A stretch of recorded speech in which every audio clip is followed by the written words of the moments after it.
The Dhanshri BD Limited time check.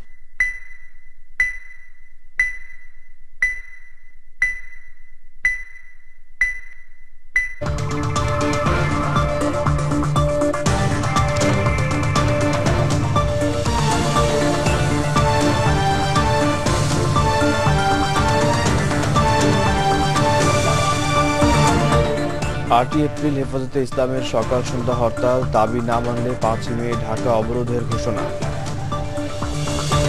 Long মার্চে বাধা দেওয়ার অভিযোগ অস্বীকার করলেন স্বরাষ্ট্রমন্ত্রী। হেফাজতের হরতাল প্রতিরোধের ঘোষণা গণজাগরণ মঞ্চের। সরকারকে শাহবাগে মঞ্চ তৈরির মাশুল দিতে হবে বললেন এরশাদ, ইসলাম রক্ষায় কাজ করার প্রত্যয়। এবং রাজধানীর মোহাম্মদপুর হোসেন মার্কেটের কাঁচা বাজারে অগ্নিকাণ্ড, পুড়ে গেছে প্রায় 150 দোকান।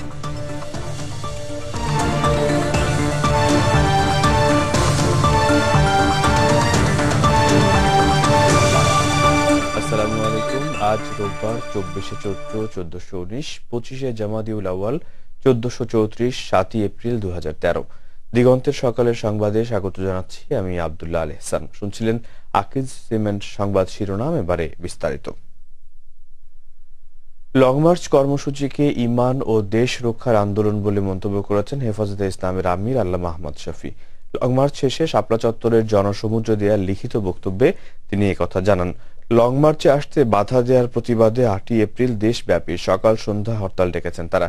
এছাড়াও 30 এপ্রিলের মধ্যে 13 দফা দাবি না মানলে 5 মে ঢাকা অবরোধের ঘোষণা দিয়েছে হেফাজতে ইসলাম বাংলাদেশ। বিস্তারিত জানাচ্ছেন ইমরান আনসারী।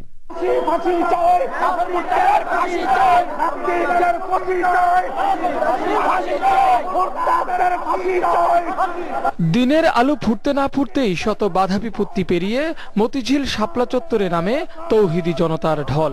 বেলা 10টায় নির্ধারিত কর্মসূচি শুরু হওয়ার আগেই আশপাশের এলাকা ছাপিয়ে সমাবেশ ছড়িয়ে পড়ে পল্টন থেকে ইত্তেফাক মোড় ছেড়ে সায়দাবাদ, ফকিরাপুল মোড় থেকে নয়াপল্টন হয়ে কাকরাইল পর্যন্ত।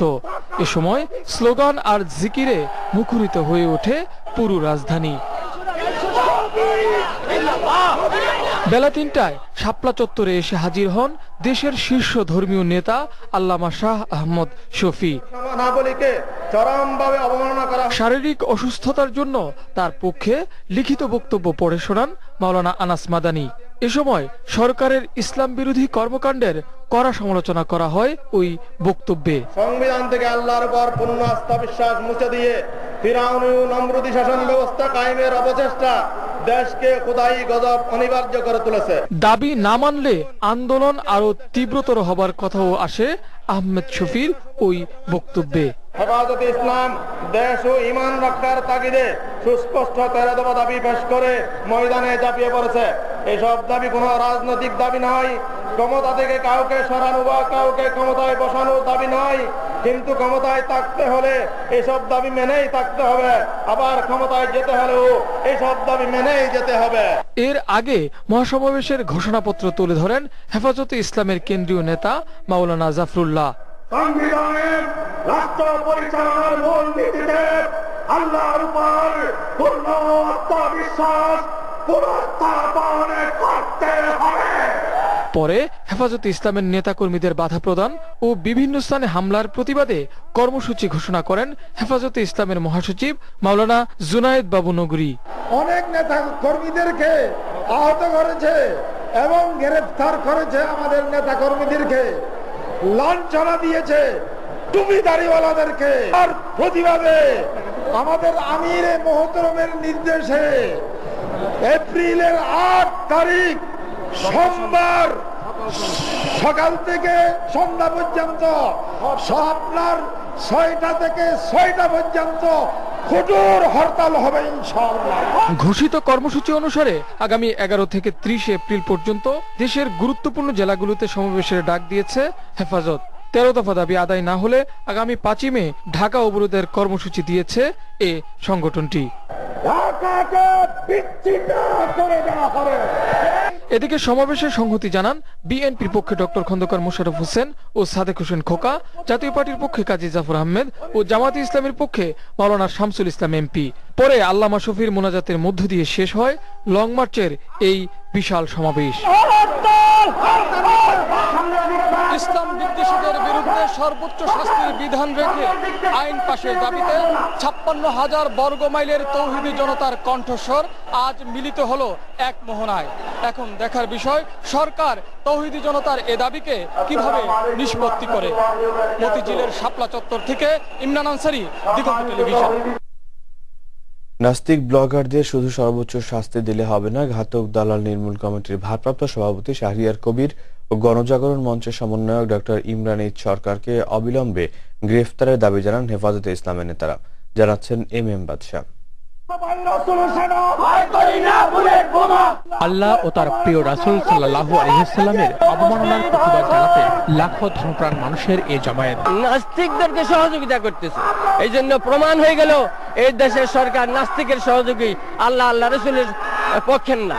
যখন আমরা ডিস্ট্রিক্ট ট্রাকের উপরে উঠলাম তখন কিছুক্ষণ যাওয়ার পরে পুলিশরা আমাদেরকে চেক করে ট্রাক থেকে নামায় দেয়। হেফাজতে ইসলামকে ঐক্যের প্রতীক আখ্যা দিয়ে নাস্তিক ব্লগারদের সহযোগীদের সতর্ক করে দেন দেশ বরেণ্য আলেমরা।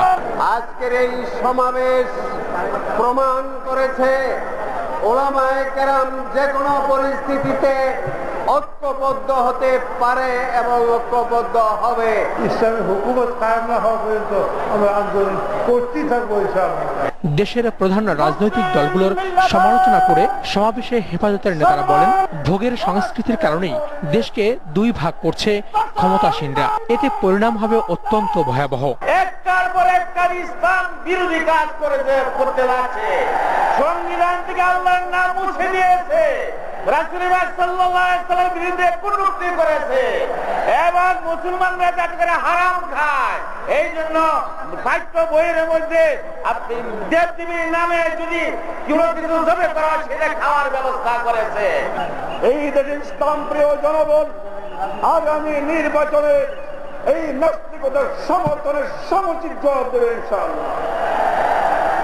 ঘরে ঘরে হেফাজতে ইসলামের দুর্গ গড়ে তুলতে হবে।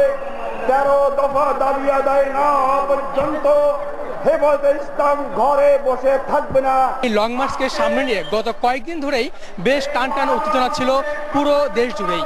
তবে সকাল থেকেই বিভিন্ন জেলা থেকে আগত হেফাজত ইসলামের নেতাকর্মীরা অত্যন্ত সুশৃঙ্খলভাবে সমাবেশ স্থলে এসেছেন এবং কোথাও কোনো অপ্রীতিকর ঘটনা ছাড়াই শেষ হয়েছে এই লং মার্চ পরবর্তী সমাবেশ। কিন্তু সমাবেশে আসা মানুষগুলো বুকে ধারণ করে নিলেন ইসলাম, ঈমান ও আকীদা রক্ষার দৃঢ় সংকল্প।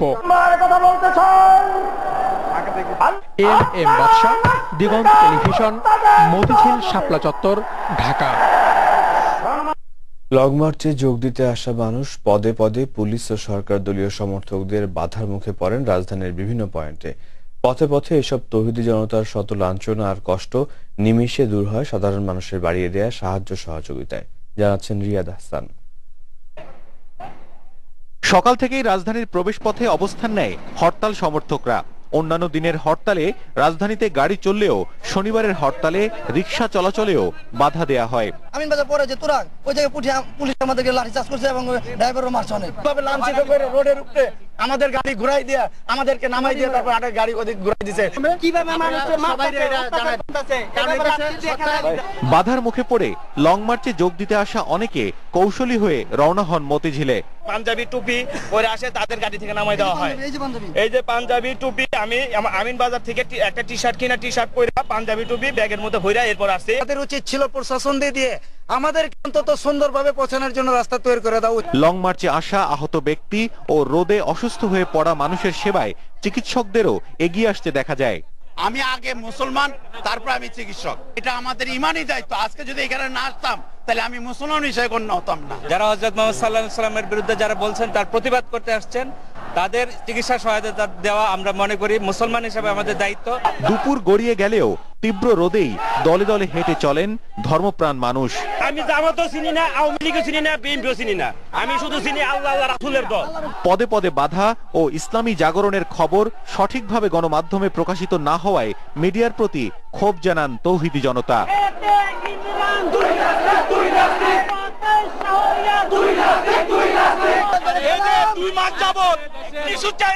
এইভাবে ঢাকে লাইভ দেখাচ্ছে, আজকে এত বড় মহাসভা, এত লক্ষ লক্ষ লোক, এদের কোনো লাইভ দেখাচ্ছে না। এটা কোন রকমের চ্যানেল? বিভিন্ন জায়গায় যে খাদ্যদ্রব্য বিতরণ করা হচ্ছে এটি কোনো দলের পক্ষ থেকে নয়, বরং ব্যক্তিগত উদ্যোগে এসব খাবার পানি স্যালাইন সরবরাহ করা হচ্ছে। তারা বলছেন যতক্ষণ না পর্যন্ত নাস্তিক ব্লগারদের উপযুক্ত শাস্তি দেওয়া হবে ততক্ষণ না পর্যন্ত তারা রাজধানী ঢাকা ছাড়বেন না এবং এভাবেই তারা খাবার সরবরাহ করে যাবেন। রিয়াদ হাসান, দিগন্ত টেলিভিশন, পল্টন মোড়, ঢাকা। হেফাজতে ইসলামের লং মার্চে বাধা দেওয়ার অভিযোগ অস্বীকার করেছেন স্বরাষ্ট্রমন্ত্রী ডক্টর মহিউদ্দিন খান আলমগীর। একই সাথে কর্মসূচি শান্তিপূর্ণভাবে শেষ হওয়ায় হেফাজত নেতাদের ধন্যবাদ জানান তিনি। সরকারি ছুটি সত্ত্বেও সচিবালয়ে দিনভর অফিস করে পরিস্থিতি পর্যবেক্ষণ ও কয়েকজন মন্ত্রীর সাথে বৈঠকের পর এসব কথা জানান স্বরাষ্ট্রমন্ত্রী। তাবিবুর রহমান তালুকদারের রিপোর্ট। 13 দফা দাবিতে লং মার্চ ও রাজধানীতে স্মরণকালের বৃহত্তম মহাসমাবেশ করেছে আলেমদের সংগঠন হেফাজতে ইসলাম। সড়ক, রেল ও নৌপথ বন্ধ করে দিয়ে সরকার নানাভাবে বাধা দিলেও ইসলাম প্রিয় মানুষ কর্মসূচি সফল করেছে বলে দাবি করেছে সংগঠনটি। তবে সরকারের বিরুদ্ধে বাধা দেওয়ার অভিযোগ অস্বীকার করেছেন স্বরাষ্ট্রমন্ত্রী ডক্টর মহিউদ্দিন খান আলমগীর। অভিযোগ সত্যি নয় এই জন্য যারা বাস মালিক, যারা বাসের শ্রমিক, যারা রেল সংঘর্ষ চালাচ্ছেন, রেল নিরাপত্তার জন্য দায়ী, তারা যদি এক্ষেত্রে তাদের যে সময় মতো চলার কথা ছিল সেই সময় পরিবর্তন করে থাকেন, এটা তাদের ব্যাপার, এখানে আমাদের করা কিছু নেই। মহাসমাবেশে উত্থাপিত দাবি সরকার বিবেচনা করবে জানিয়ে শান্তিপূর্ণ কর্মসূচির জন্য হেফাজতে ইসলামকে ধন্যবাদও জানান তিনি। এই সম্মেলনকে বা সমাবেশকে বিএনপি সহ কতিপয় রাজনৈতিক দল নিজেদের স্বার্থে ব্যবহার করার জন্য অপচেষ্টা চালিয়েছিল, তারা মঞ্চ উঠতে অপচেষ্টা চালিয়েছিল, কিন্তু হেফাজতে ইসলামের নেতৃবৃন্দ তাদের এই অপচেষ্টা বন্ধ করে দিয়েছেন। আমরা তাদেরকে ধন্যবাদ জানাচ্ছি যে তারা এই সমাবেশ শান্তিপূর্ণভাবে শেষ করেছেন। এই সমাবেশে তারা কতিপয় দাবি উত্থাপিত করেছেন, এই দাবিগুলো সরকারের সংশ্লিষ্ট পর্যায়ে যথাযথ গুরুত্বের সাথে বিবেচনা করা হবে। এদিকে লং মার্চকালে গণমাধ্যম কর্মীদের উপর হামলা ও ঘাতক দালাল নির্মূল কমিটির নেতাদের লাঞ্ছিত হবার বিষয়টি তদন্ত করে ব্যবস্থা নেওয়ার কথাও জানান ডক্টর মহিউদ্দিন খান আলমগীর। যারা দোষী সাব্যস্ত হবে তাদের বিরুদ্ধে যথাযথ আইনি পদক্ষেপ নেব। তাবিবুর রহমান তালুকদার, দিগন্ত টেলিভিশন, ঢাকা। 8 এপ্রিল হেফাজতে ইসলামের হরতাল প্রতিরোধের ঘোষণা দিয়েছে গণজাগরণ মঞ্চ। শনিবার সন্ধ্যায় গণজাগরণ মঞ্চের মুখপাত্র ডক্টর ইমরান এইচ সরকার বলেন, সোমবার বেলা 11টায় পতাকা মিছিল করে শহীদ মিনারে সমাবেশ করবে গণজাগরণ মঞ্চ। এছাড়া 9 এপ্রিল সকল শিক্ষা প্রতিষ্ঠানের ছাত্র ধর্মঘট এবং 10 এপ্রিল আইন মন্ত্রণালয়ের সামনে অবস্থান কর্মসূচির ঘোষণা দেওয়া হয়। 14 এপ্রিল বিকেল 3টায় শাহবাগে আবারও মহাসমাবেশ করার কথা বলেন ইমরান এইচ সরকার। সরকারকে গণজাগরণ মঞ্চ তৈরির মাশুল দিতে হবে বলে মন্তব্য করেছেন জাতীয় পার্টির চেয়ারম্যান হোসেন মোহাম্মদ এরশাদ। হেফাজতে ইসলামের লং মার্চে আসা মুসল্লিদের জন্য পানি ও শুকনো খাবার বিতরণ কেন্দ্র পরিদর্শনে গিয়ে তিনি আরো বলেন, তার দল ইসলাম ও মুসলমানদের স্বার্থ সংরক্ষণে সবসময় কাজ করছে। এ সময় তিনি টঙ্গী ব্রিজ, খিলক্ষেত ও মহাখালীর সহায়তা কেন্দ্র পরিদর্শন করেন। সম্মিলিত সাংস্কৃতিক জোটের কর্মসূচি নিয়ে সাংবাদিকদের এক প্রশ্নের জবাবে এরশাদ বলেন, একদিকে 1000 জন মানুষ, অন্যদিকে 10 জন মানুষের কর্মসূচি পাল্টাপাল্টি কর্মসূচি হতে পারে না। শাহবাগ চত্বর করে সরকার নিজে সর্বনাশ করেছে, এই দেশকে বিভক্ত করেছে। নাস্তিক আর মুসলমান, নাস্তিক আর মুসলমান, এর আর মুসলমানের দেশ মুসলমান থাকবে। তসবিহাতে বেরিয়েছে, কাফনের কাপড় পরিয়েছে, তাদের পথে বাধা সৃষ্টি করা যায়? সম্ভব না। 10 জন আর আমাদের 1000 জন পাল্টা পাল্টা।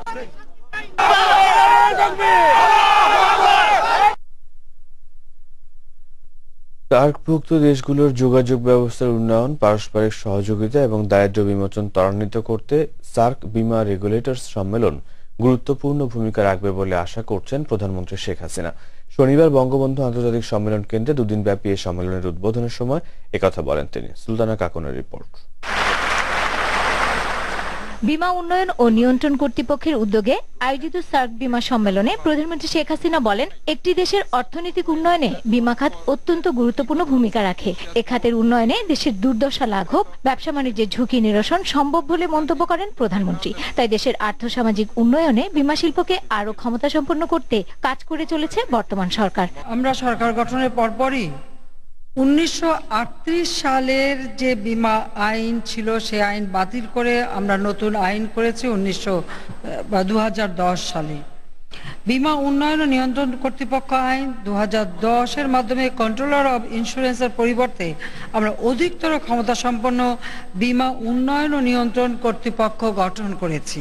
দুদিনব্যাপী এই সম্মেলনে বীমা শিল্প অনেক এগিয়েছে উল্লেখ করে প্রধানমন্ত্রী শেখ হাসিনা বর্তমান সরকারের বিভিন্ন সফলতার কথা তুলে ধরেন।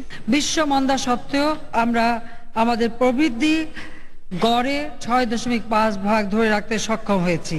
প্রবাসী আয়ের দিক থেকে অবস্থান সপ্তম।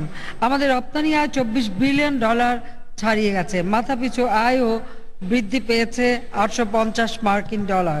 আমাদের কৃষি বান্ধব নীতির ফলে দেশ এখন প্রায় খাদ্যে স্বয়ংসম্পূর্ণ। বিদ্যুৎ উৎপাদনও আমরা বৃদ্ধি করেছি। আমাদের বৈদেশিক রিজার্ভ এই প্রথম $14 বিলিয়ন ছাড়িয়েছে। দক্ষিণ এশিয়া অঞ্চলের সবচেয়ে বড় আন্তর্জাতিক এ সম্মেলনে অংশ নেন সার্কভুক্ত 8টি দেশের প্রতিনিধিরা। এতে আলোচনা হয় আইনি কাঠামো ও বাস্তবায়ন কৌশল নিয়ে। সুলতানা কাকুন, দিগন্ত টেলিভিশন, ঢাকা। বিএনপির চেয়ারপারসন বেগম খালেদা জিয়া দলের স্থায়ী কমিটির সদস্যদের সাথে বৈঠক করেছেন। শনিবার রাতে গুলশান কার্যালয়ে আয়োজিত বৈঠকে চলমান রাজনৈতিক পরিস্থিতি নিয়ে আলোচনা হয় বলে জানানো হয়েছে। এ সময় দলের ভারপ্রাপ্ত মহাসচিব মির্জা ফখরুল ইসলাম আলমগীর, স্থায়ী কমিটির সদস্য doctor Khandakar Mosharraf Hossain, M K Anwar, Mirza Abbas, doctor Moin Khan সহ প্রায় সকল স্থায়ী কমিটির সদস্যরা উপস্থিত ছিলেন। এরপর 18 দলীয় জোটের নেতাদের সাথে বৈঠকে বসেন বিরোধী দলীয় নেত্রী বেগম খালেদা জিয়া।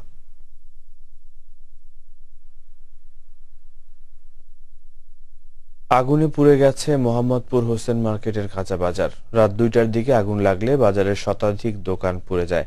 ফায়ার সার্ভিসের 7টি ইউনিটের সঙ্গে আগুন নেভানোর কাজে নেমে পড়েন স্থানীয় লোকজন। M A নাসেরের report.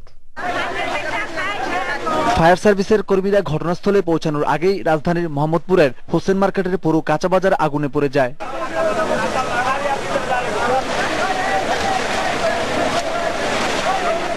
বাসা থেকে রাতে 2টার দিকে খবর পেলাম যে বাজারে আগুন লাগছে। বাজারে কিভাবে আগুন লাগছে আমি বলতে পারলাম। শুনলাম যে এখানে একটা মুড়ির দোকান ছিল, মুড়ির দোকানে কারেন্ট থেকে পুরো বাজারটার মধ্যে আগুন লাগছে। আশপাশে পানি না থাকায় আগুন নিয়ন্ত্রণে আনতে সময় লাগে 1.5 ঘন্টারও বেশি। ফায়ার সার্ভিসের 7টি ইউনিটের সঙ্গে আগুন নেভানোর কাজে নেমে পড়েন স্থানীয় লোকজন।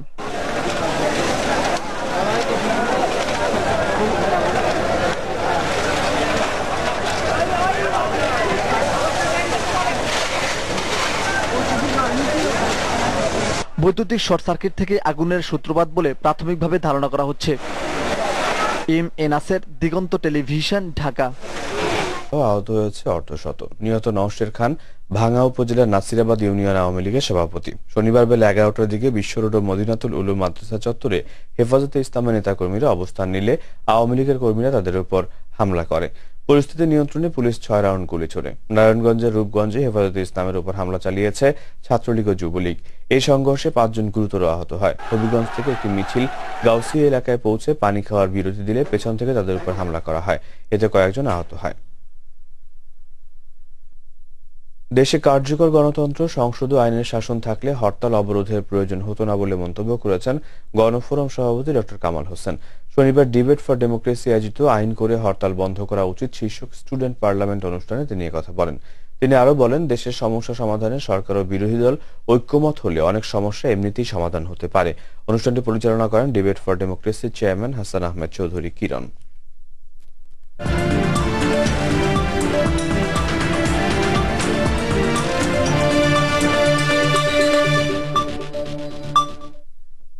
ইরাকের রাজধানীতে আত্মঘাতী বোমা হামলায় অন্তত 20 জন নিহত, 60 জন আহত হয়েছে। শনিবার রাজধানী বাগদাদের উত্তরের শহর বাকুবায় এক নির্বাচনী জনসভায় এই হামলা চালানো হয়। আত্মঘাতী বোমা হামলাটির পূর্বে ওই সভায় গ্রেনেড ছোড়ার কথা জানিয়েছে পুলিশ। 20 এপ্রিলের প্রাদেশিক নির্বাচনকে কেন্দ্র করে জনসভাটির আয়োজন করেন স্থানীয় সুন্নি এক প্রার্থী। ইরাক জুড়ে প্রতিদিনই বোমা হামলা চালানো হলেও আসন্ন কাউন্সিল নির্বাচনকে কেন্দ্র করে অনেকটাই বেড়েছে সহিংসতা। অব্যাহত সন্ত্রাসী হামলায় এরই মধ্যে দেশটির কাউন্সিল নির্বাচনের 12 জন প্রার্থী নিহত হয়েছে।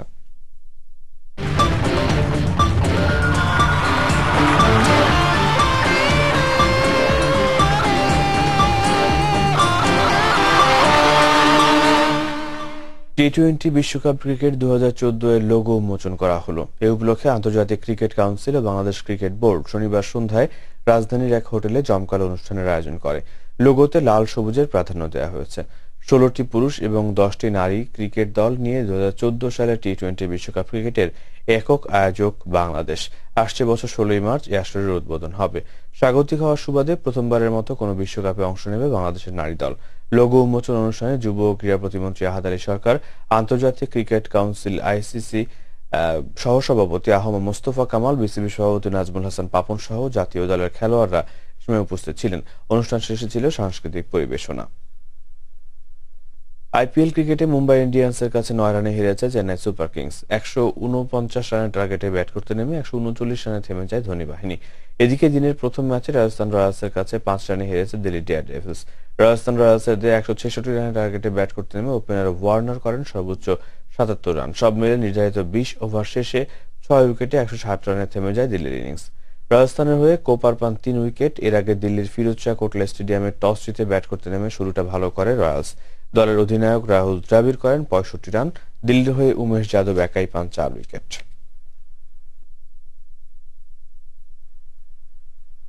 সংবাদ শেষ করার আগে আকিজ সিমেন্ট শিরোনামগুলো আরেকবার। 8 এপ্রিল হেফাজতে ইসলামের সকাল সন্ধ্যা হরতাল, দাবি না মানলে 5 মে ঢাকা অবরোধের ঘোষণা। লং মার্চে বাধা দেওয়ার অভিযোগ অস্বীকার করলেন স্বরাষ্ট্রমন্ত্রী। হেফাজতের হরতাল প্রতিরোধের ঘোষণা গণজাগরণ মঞ্চের। সরকারকে শাহবাগে মঞ্চ তৈরির মাশুল দিতে হবে বলেন এরশাদ, ইসলাম রক্ষায় কাজ করার প্রত্যয়। এবং রাজধানীর মোহাম্মদপুর হোসেন মার্কেটের কাঁচা বাজারে অগ্নিকাণ্ড, পুড়ে গেছে প্রায় 150 দোকান।